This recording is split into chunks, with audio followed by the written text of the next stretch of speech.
PM Modi landed in Doha last night. He was welcomed by loud cheers of Bharat Mata ki Jai and Modi Modi.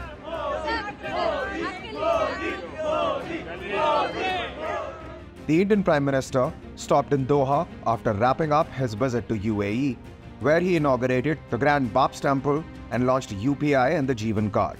His trip to Qatar was announced last minute. Experts believe it was planned in a jiffy after Qatar decided to release 8 ex-Indian Navy officials who were sentenced to death by a court in Qatar. 8 former Indian Navy soldiers had been languishing in Qatari prison for over a year. The news of their release came as a welcome surprise to India. 7 out of the 8 released sailors arrived in India in the wee hours on Monday. PM Modi's visit to Qatar has come within days of that event. Upon landing, PM Modi tweeted to say, "Looking forward to a fruitful Qatar visit, which will deepen India-Qatar friendship."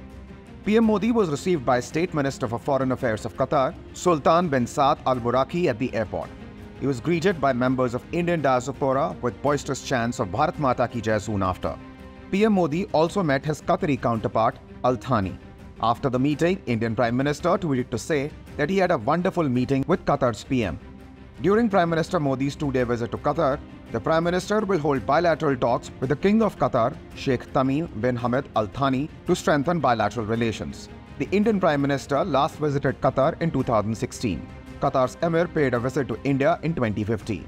In 2023, India and Qatar marked 50 years of the establishment of full diplomatic relations between both countries. PM Modi's visit to Qatar assumes great significance as the Middle Eastern country released 8 Navy veterans who were locked up in a detention center for nearly 18 months on espionage charges in a major diplomatic victory for India. In August 2022, Qatar's intelligence agency arrested 8 Indian nationals in Doha, who at the time were working for a global company in Doha. However, details of the charges against them were never made public by Qatar or India. In November 2023, the Indian government filed an appeal against the death sentence at a higher court in Qatar.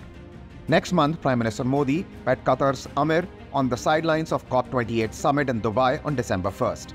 It is believed that this interaction may have prompted a change of position among the Qatari authorities on the death sentence case. Subsequently, a Qatari court reversed the death penalty of the 8 Indian Navy veterans in the Dhara global case. The death sentence was reduced to jail terms. And on the wee hours of Monday, 7 out of 8 ex-Indian officials landed in India. All thanked PM Modi and the Indian government for intervening in the matter and securing their release.